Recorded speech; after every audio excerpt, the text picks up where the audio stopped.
Hello বন্ধুরা, নতুন আরেকটি ব্লগে সবাইকে স্বাগত জানাচ্ছি। এই দেখো, আমার শ্বশুর বাড়িতে পুকুরে আজকে মাছ ধরা হয়েছিল জাল ফেলে। দেখো, মাছ টাছ ধরার পর মানে জেলেরা সেই জালটাকে ভালো করে ধুয়ে গুছিয়ে নিচ্ছে, কিন্তু মাছ তোলাটা আমার হয়নি। কারণ যখন আমি জানতে পেরেছি জাল দিয়ে মাছ ধরা হবে, গিয়ে দেখি মোটামুটি মাছ ধরা কমপ্লিট হয়ে গিয়েছিল তাদের। এই দেখো, তারা জালটাকে গুছিয়ে নিয়েছে।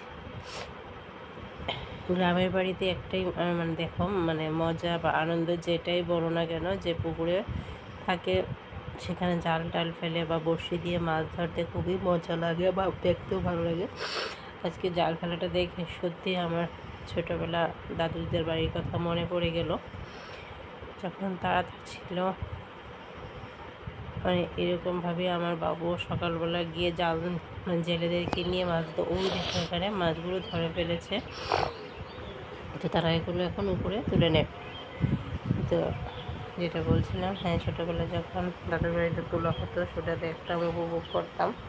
এখন আর হয় না, তারাও নেই। তো এই দেখো, মাছগুলো ধরা হয়ে যাচ্ছে এবং কিছুক্ষণ পর সেগুলোকে আজকে বিক্রি করে দেওয়া হয়েছে।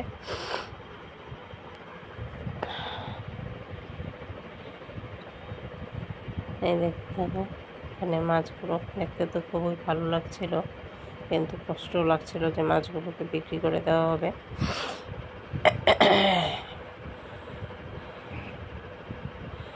নিজের পুকুরের মাছ খেতে তো মজাই লাগে, কিন্তু দুঃখের বিষয় আমরা আজকে আর কালকে খেতে পারবো না, কারণ যেহেতু সোমবার আর মঙ্গলবার আমাদের নিরামিষ থাকে। তো এই দেখো, মাছগুলোকে এখন মাপা হচ্ছে। এখানে আমার সবাই দাঁড়িয়ে দাঁড়িয়ে দেখছিল আর আমি ভিডিও করছিলাম। এই দেখো, মাছগুলোকে নিয়ে তারা ড্যাগের মধ্যে জলটাকে দেখো বারবার নাড়ছে, যাতে মাছগুলো না মরে না যায় সেই জন্য। তো তোমরা কে কে ওই গ্রামের বাড়িতে এই দৃশ্যগুলো দেখেছো অবশ্যই কমেন্ট করে জানাবে। এই দেখো, এই মাছগুলো ঘরে খাওয়ার জন্য রাখা হয়েছে। তো এগুলো ঘরে খাওয়ার জন্য রাখা হয়েছিল কিছুটা, বাকি সবগুলো বিক্রি করে দেওয়া হয়েছে। তো আমি তাড়াতাড়ি করে এগুলো মাকে দিয়ে চলে গিয়েছি আমি আমার টিউশনে। তো মা এগুলো সকাল সকাল কেটে নেবে, ফ্রিজে কেটে নিয়েছে এবং ফ্রিজে রেখে দিয়েছে। কি আর করা যাবে বলো, যেহেতু সোমবার মঙ্গলবার নিরামিষ। ওকে, বাই বাই।